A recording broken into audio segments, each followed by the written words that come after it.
할렐루야.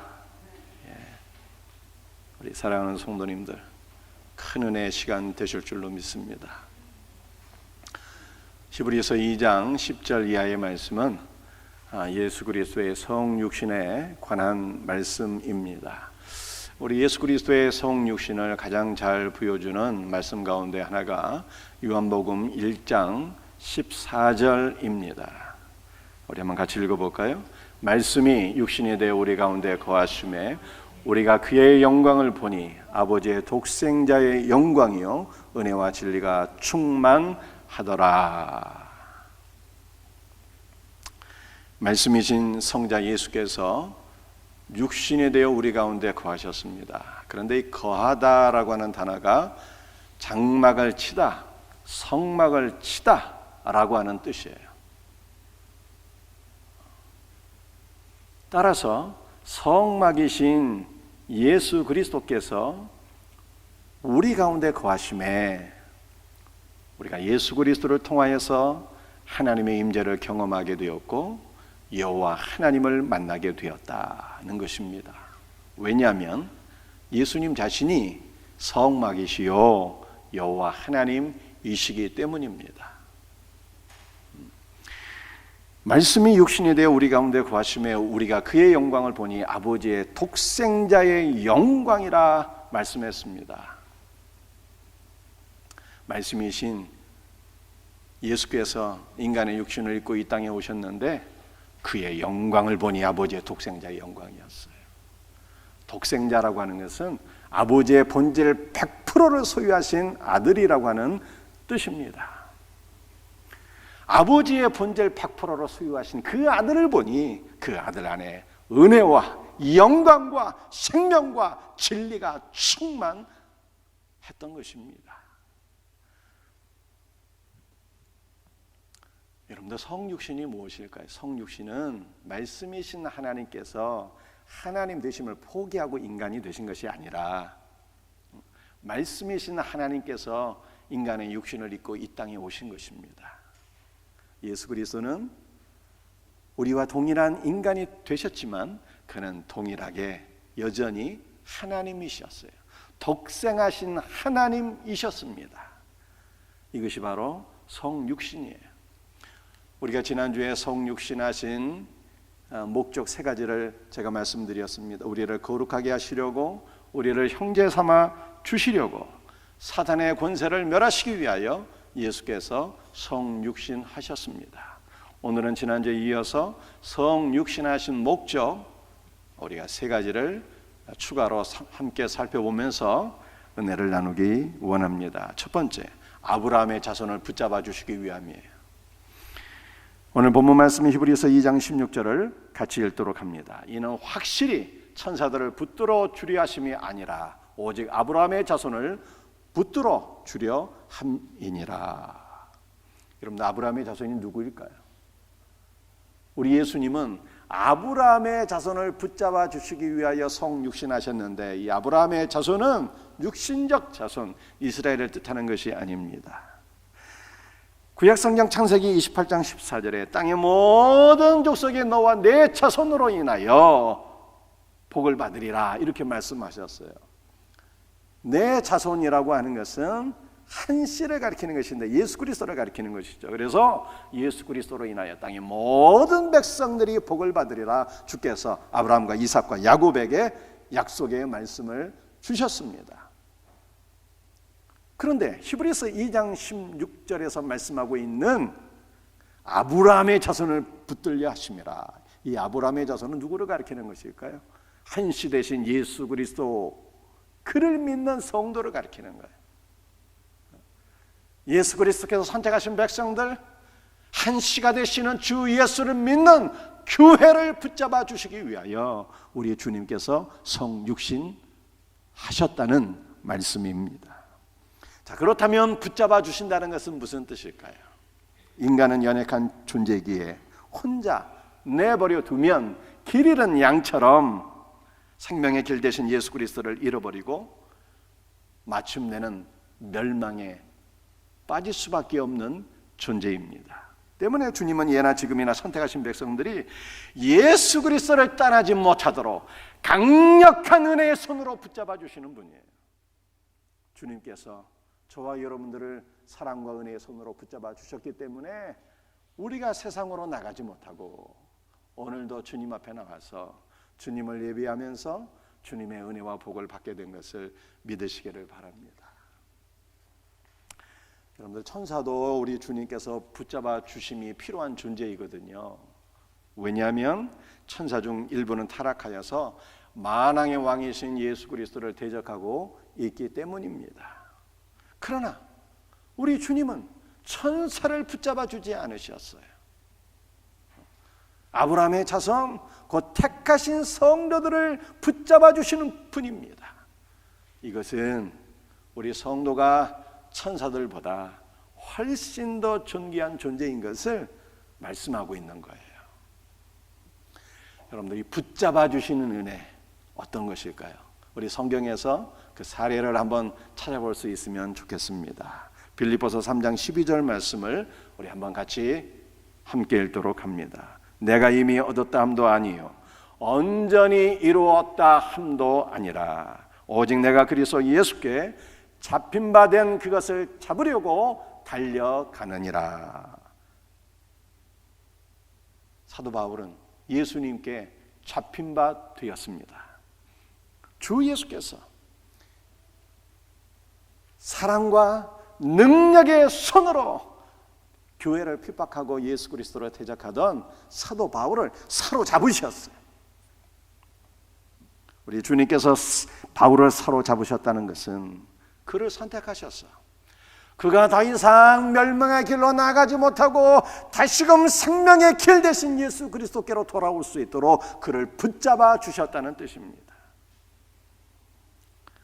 바울은요, 그리스도께 잡힌 바 된 그것을 잡으려고 달려갔습니다. 이것은 사도 바울이 예수님께 더욱더 강력하게 사로잡히기를 소원했다는 뜻이에요. 바울이 주님께 사로잡히기를 소원한 것은 다시는 구원을 잃어버리지 아니하고 오히려 구원의 완성에 이르기를 소원하고 주님께 복음을 위하여 쓰임받기를 간구한 것입니다. 사랑하는 성도들이요, 여러분들, 우리에게 소원이 있다면 그 소원은 무엇이 되어야 하는 것입니까? 마귀가 나를 사로잡는 것이 아니라, 내가 세상으로 충만한 것이 아니라 우리 주님께서 나를 사로잡아 주시기를 간절히 소원해야 되는 것입니다. 우리 주님께서 사랑과 능력의 손으로 우리를 사로잡아 주실 때, 붙잡아 주실 때 우리는 구원을 잃어버리지 아니하고 오히려 구원의 완성에 이르며 주님께 쓰임받는 복된 일꾼이 되는 것입니다. 이와 같은 은혜가 있기를 주 예수의 이름으로 축복합니다. 여러분, 또 한 가지 우리 사례를 한번 살펴볼까요? 마태복음 14장 31절 말씀입니다. 함께 읽겠습니다. 예수께서 즉시 손을 내밀어 그를 붙잡으시며 이르시되 믿음이 작은 자여 왜 의심하였느냐. 예수님께서 제자들을 갈릴리 바다 건너편으로 보내시고 산에 올라가 기도하셨어요. 제자들은 배를 타고 한밤중에 갈릴리 호수 건너편으로 건너가다가 바다 한가운데서 광풍을 맞이하게 되었습니다. 예수님은 위기에 빠진 제자들을 도우시기 위하여 한밤중에 갈릴리 바다, 그 바다 물결 위를 걸어서 가셨어요. 한밤중에 풍랑을 맞이한 제자들이 바다 위를 걸어오는 예수님을 바라보면서 유령인가 하여서 더욱 두려움에 빠지게 되었습니다. 그러나 베드로는 그 바다 위를 걸어오시는 분이 혹시 예수님인가 하여서 이렇게 고백했습니다. 주여, 만일 주님이시거든 나를 명하여 물 위를 걸어오라 하소서.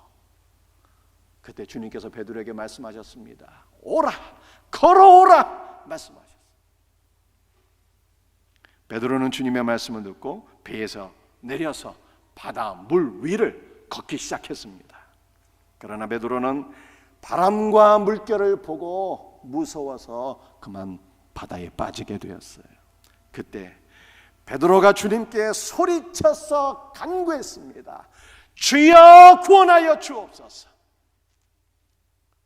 예수님께서 베드로를 어떻게 구원하셨을까요? 베드로는 주님의 말씀을 듣고 바다 물 위를 걸었잖아요. 예수님은 말씀으로 베드로를 물 위를 걷게 하셨어요. 바다에 빠진 베드로를 주님은 말씀으로 건질 수 있으셨습니다. 그러나 예수님은 그렇게 하지 아니하시고 베드로를 손으로 붙잡아 주셔서 그를 구원하셨습니다. 우리 예수님은 어떤 분이실까요? 우리 주님은 지금도 믿음이 연약하여서 세파에 휩쓸려 고난받는 자들을 긍휼히 여기시며 친히 다가가 사랑과 능력의 손으로 붙잡아 주시고 구원하여 주시는 분이에요. 사랑하는 성도들이요, 여러분들이 인생의 위기 가운데 빠져 있지는 않습니까? 그러나 걱정할 이유가 없는 것이 우리를 붙잡아 주시는 주님이 계시기 때문입니다. 히브리서 2장 16절, 이는 확실히 천사들을 붙잡아 주려 하심이 아니라 오직 아브라함의 자손을 붙들려 하심이라. 성육신의 목적은요, 천사들을 붙잡아 주시기 위함이 아니라 오직 아브라함의 자손인 우리 성도들을 붙잡아 주시기 위함입니다. 베드로는 주님의 말씀을 듣고 바다 물 위를 걸어간 유일무이한 인간입니다. 그러나 그는 믿음이 연약하여서 물에 빠지고 말았어요. 우리 주님께서는 물에 빠진 베드로를 사랑과 능력의 손으로 붙잡아 주셨으니 베드로는 참으로 많은 사랑과 은혜와 복을 받은 자입니다. 그러나 베드로보다 더 많은 은혜와 복을 받은 사람이 있으니 그것이 바로 우리예요. 우리가 베드로보다 더 많은 은혜와 복을 받았습니다. 왜 그렇습니까? 베드로가 위기에 빠지게 되었을 때 우리 예수님께 다가가 손으로 붙잡아 주셨지만 우리 예수님은 그 정도 은혜를 베풀어 주신 것이 아니라 생명의 영으로서 우리 영 안에 들어오셔서 우리와 더불어 하나가 되셨어요. 언제나 우리 안에서 우리와 연합하여서 우리를 붙잡아 주시는 분, 그분이 우리 주 예수 그리스도이신 것을 믿으시기를 바랍니다. 우리 예수님은 지금도 기르는 양들, 영육간에 연약한 자들, 베드로처럼 인생의 위기 앞에서 두려워하는 자들을 능력의 손으로, 능력의 말씀으로 붙잡아 주시는 분입니다. 사랑하는 성도들이요, 여러분들이 베드로처럼 인생의 위기 가운데 빠져 있지는 않습니까? 그렇다면 어떻게 하면 좋을까요? 주여 나를 구원하소서 간구하시면 되는 거예요. 여러분의 배우자나 자녀들이 혹시 방황하고 있지는 않습니까? 어떻게 하면 좋을까요? 주여 저들을 구원하여 주옵소서, 주여 우리를 불쌍히 여겨 주옵소서 간구하시길 바랍니다.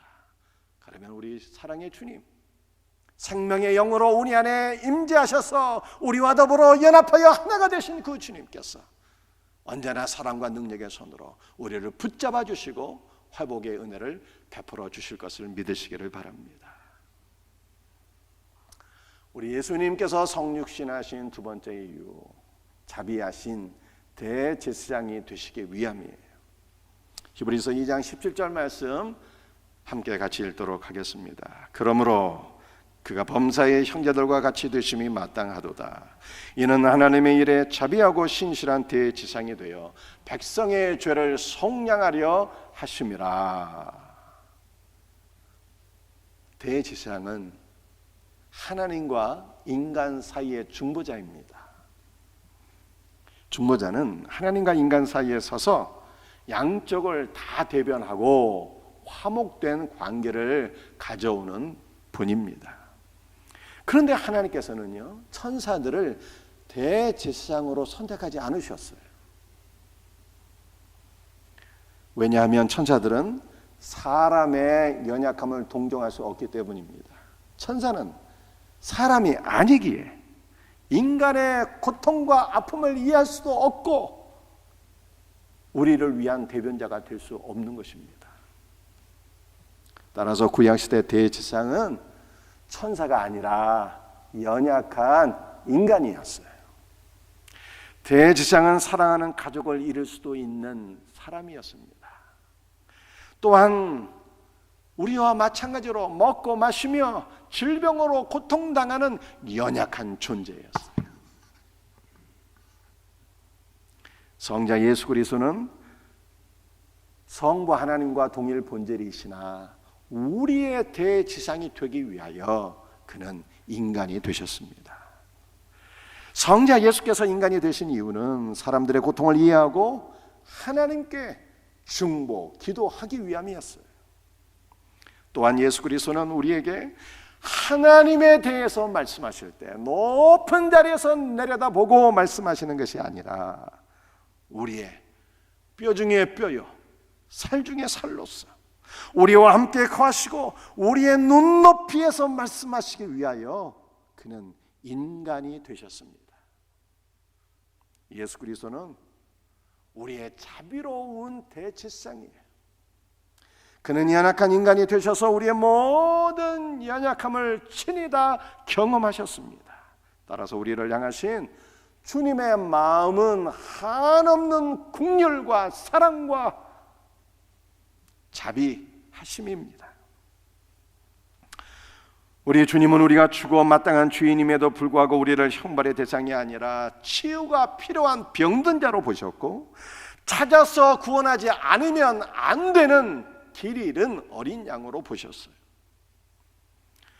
우리가 하나님의 긍휼을 바라며 은혜의 보좌 앞에 나아가 주여 구원하소서, 주여 우리를 불쌍히 여기셔서 간구할 수 있는 근거는 바로 우리를 향하신 예수 그리스도의 사랑과 긍휼인 것입니다. 우리를 향하신 주 예수 그리스도의 긍휼을 의지하여서 날마다 은혜의 보좌 앞으로 나가서 예수 그리스도의 한없으신 사랑과 긍휼을 덧입을 수 있는 우리 성도들이 되시기를 주 예수의 이름으로 축복합니다. 성육신의 세 번째 이유, 우리를 도우시기 위함이에요. 교리서 2장 18절 말씀을 함께 읽겠습니다. 그가 시험을 받아 고난을 당하셨은즉 시험 받는 자들을 능히 도우실 수 있느니라. 예수 그리스도는 인간이 되셔서 많은 시험과 고난을 받으셨어요. 우리 예수 그리스도의 고난과 시험의 사례 한번 살펴볼까요? 마가복음 3장 20절 21절 말씀입니다. 함께 읽겠습니다. 집에 들어가시니 무리가 다시 모임으로 식사할 겨를도 없는지라. 예수의 친족들이 듣고 그를 붙들러 나오니 이는 그가 미쳤다 하밀러라.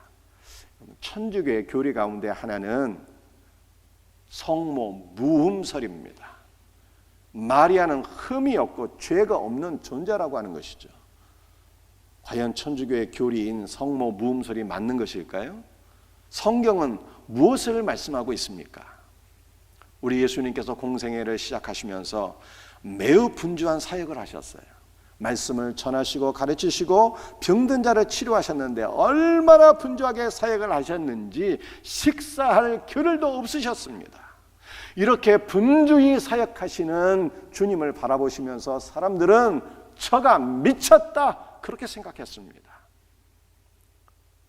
그래서 미친 예수님을 붙잡기 위해서 예수의 친족들이 찾아왔는데 예수님의 친족은 다름 아닌 모친 마리아와 그의 육신의 형제들이었어요. 여러분들 이것은 뭘 말씀하고 있습니까? 예수님은 가장 가까운 사랑하는 가족들에게조차 이해를 받지 못하셨어요. 가족들조차 예수를 미친 자로 알았어요.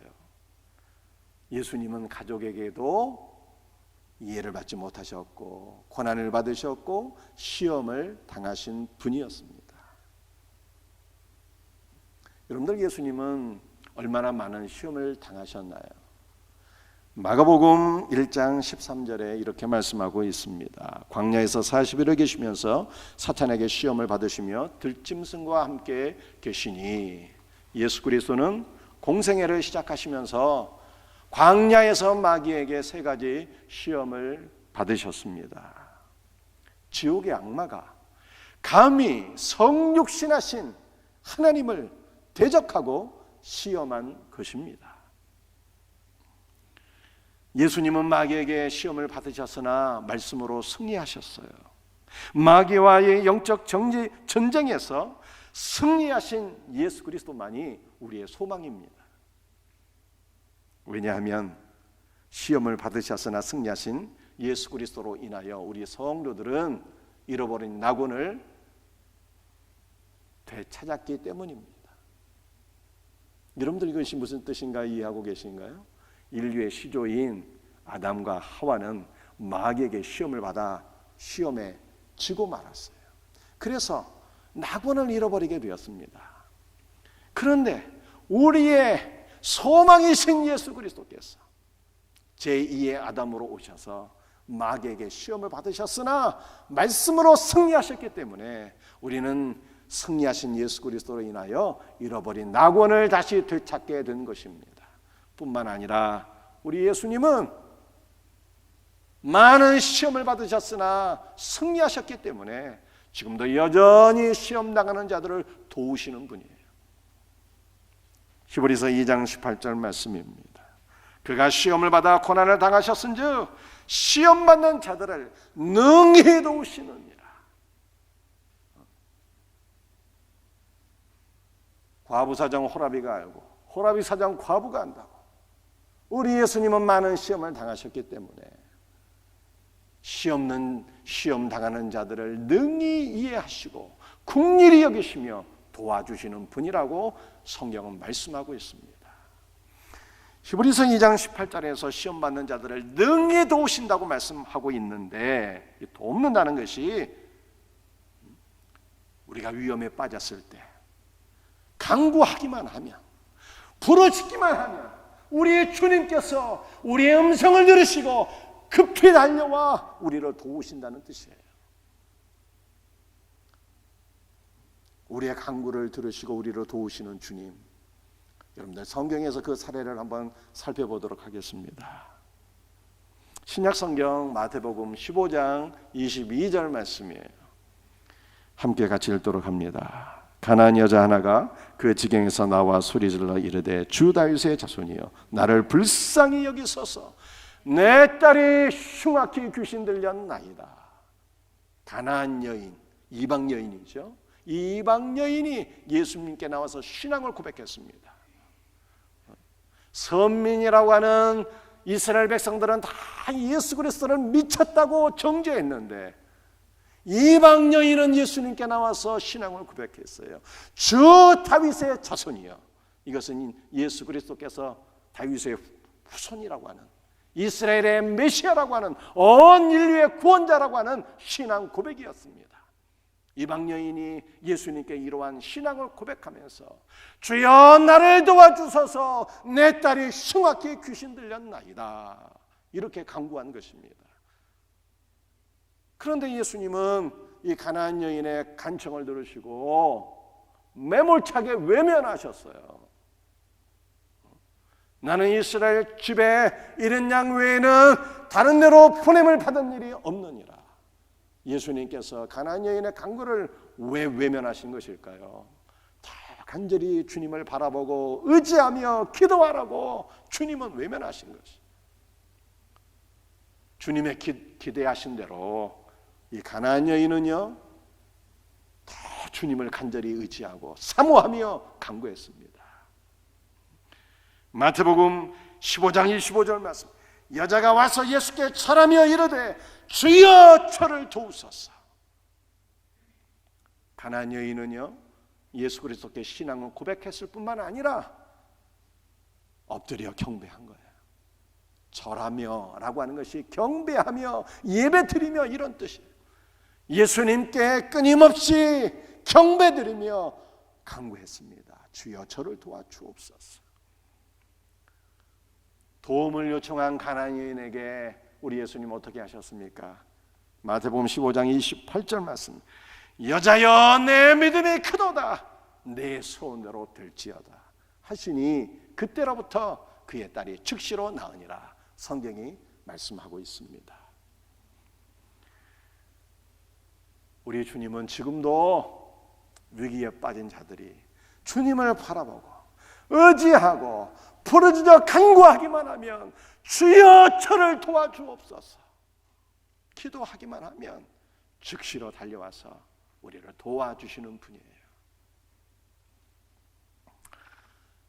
히브리서 2장 18절 말씀, 그가 시험을 받아 고난을 당하셨은즉 시험 당하는 자들을 능히 도우실 수 있느니라. 우리 예수님은 시험 받는 자들을 능히 도우시는 분인데, 정확한 원문의 뜻은요, 언제나 어디서나 날마다 우리를 도우시는 분이다 라고 하는 뜻입니다. 여러분들, 인간이 도와주는 것은 어떨까요? 과연 우리를 몇 번이나 도와줄 수 있겠습니까? 한 번? 두 번? 아주 많으면 한 3번 도와줄 수 있을까요? 그러나 우리 주님의 도우심은 그렇지 아니하니, 인간의 도움은 제한이 있을지라도 우리 주님은 주님을 바라보고 의지하고 신뢰하고 간구하는 자에게 언제든지 날마다 영원토록 변함없이 우리를 도와주시는 분이에요. 그래서 히브리서 13장 8절에 이렇게 말씀하고 있습니다. 예수 그리스도는 어제나 오늘이나 영원토록 동일하시니라. 예수님은 어제나 오늘이나 영원토록 우리를 변함없이 사랑하시며 우리를 도와주시는 분이다 라고 하는 뜻이에요. 우리 예수님은 영원토록 우리를 도우시는 분이에요. 여러분들, 구약 성경 민수기 28장 3절 말씀을 같이 읽어보도록 하겠습니다. 너희가 여호와께 드릴 화제는 이러하니 1년 되고 흠없는 순양을 매일 2마리씩 상번제로 드리되. 구약시대 때는 상번제라고 하는 것이 있었습니다. 이 상번제라는 것이 과연 무엇일까요? 제사장들이 매일 아침 성전문을 열면 날마다 드리는, 아침 일찍 성전을 열자마자 드리는 제사가 바로 상번제였습니다. 그리고 성전문을 닫을 때 마지막으로 드리는 제사도 상번제였어요. 그러니까 상번제는 매일 2번씩 드리는 제사입니다. 성전문을 여는 아침 시간에, 그리고 성전문을 닫는 저녁 시간에 드리는 제사가 상번제였어요. 그리고 이 2번의 상번제 사이에 5가지 제사를 드리게 되는 것입니다. 번제와 속죄제, 속건제, 화목제, 소제, 이 5가지 제사를 아침과 저녁의 상번제 사이에 5대 제사를 드리게 된 거예요. 자, 그렇다면 이 상번제라고 하는 것은 무엇을 가리키는 것일까요? 이 상이라고 하는 것은 영원이라고 하는 뜻이에요. 늘 항상 영원이라고 하는 뜻입니다. 영원한 제사예요, 상번제는. 그래서 날마다 끊임없이 2번 제사를 드렸어요. 번제라고 하는 것은 무엇일까요? 번제라고 하는 것은 모든 것을 다 불태워서 하나님께 드리는 제사잖아요. 이 번제는 헌신을 의미하는 것입니다.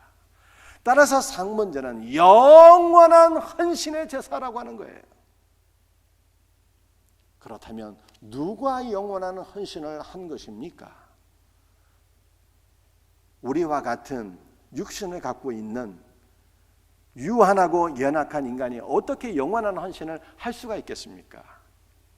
상번제 영원한 헌신은 바로 예수 그리스도의 헌신을 가리키는 거예요. 우리 예수님은 영원 전부터 영원까지 존재하시는 영원하신 하나님이세요. 그 영원하신 하나님께서 우리를 영원토록 변함없이 사랑하십니다. 그리고 영원하신 하나님, 우리 주 예수께서 영원한 헌신으로 우리를 사랑하시고 우리를 붙잡아 주시고 우리를 도와주시는 것을 믿으시기를 바랍니다. 이 놀라운 은혜를 사도 바울이 로마서 8장 34절에서 말씀했습니다. 말씀을 한번 같이 읽어보도록 하겠습니다. 누가 정죄하리요? 죽으실 뿐 아니라 다시 살아나신 이는 그리스도 예수시니 그는 하나님 우편에 계신 자요 우리를 위하여 간구하시는 자시니라. 예수 그리스도는 우리를 위하여 죽으시고 부활하셨어요. 승천하사 하늘 보좌 우편에 앉아 계시고 지금도 우리를 위하여 간구하시는데 날마다 간구하신다는 거예요. 영원히 우리를 위해서 간구하신다는 뜻입니다. 여러분들 간구하다라고 하는 것이 두 가지 의미를 갖고 있는데 하나는 만나다라고 하는 뜻이 있고 하나는 간청하다는 뜻이에요. 예수님은 날마다 우리를 만나주시는 분이에요. 예수님은 우리를 위해서 날마다 간청하시고 날마다 우리를 위하여 대변해 주시는 우리의 중보자이십니다.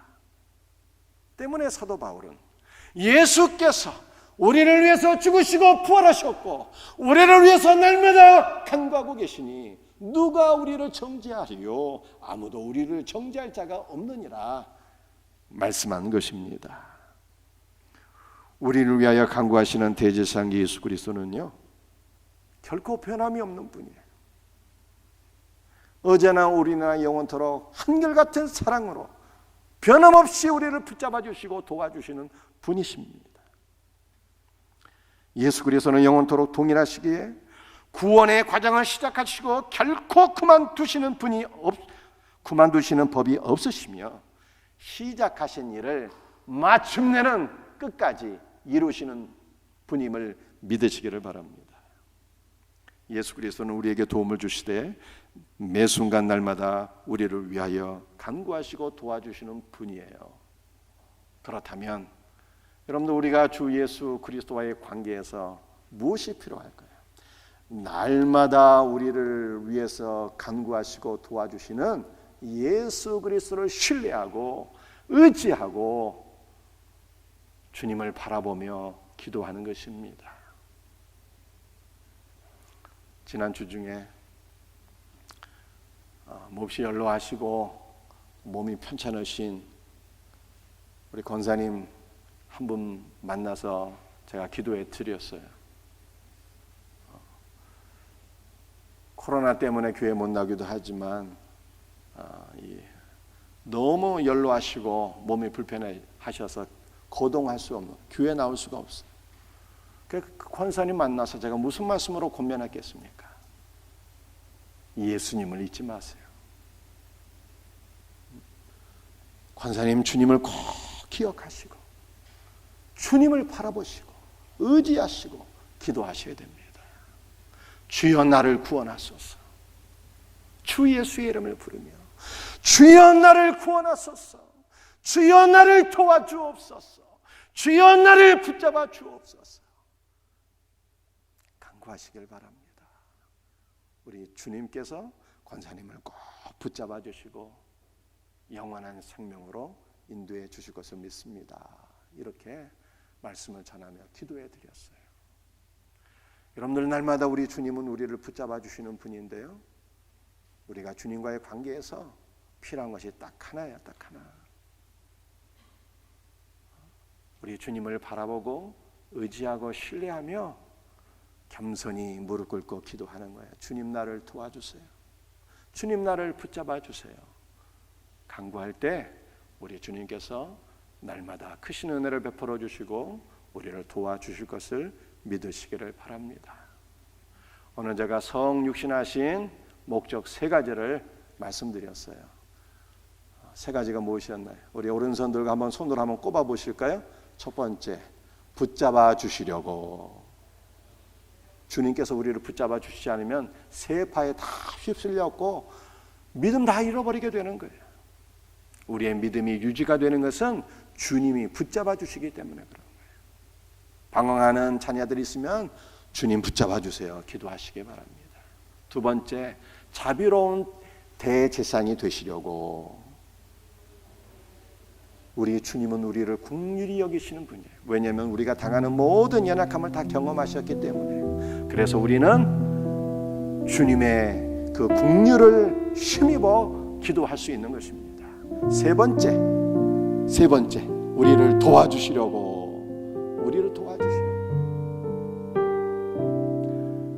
인간의 도움은 유한하나 우리 주님은 영원히 변함없이 우리를 사랑하시고 도와주시는 분이에요. 우리 주님의 이 놀라운 은혜를 사모하며 의지하며 신뢰하며 오늘도 주여 나를 도와주소서 간구하며 우리 주님의 도우심을 경험할 수 있는 우리 성도들이 되시기를 주님의 이름으로 축복합니다.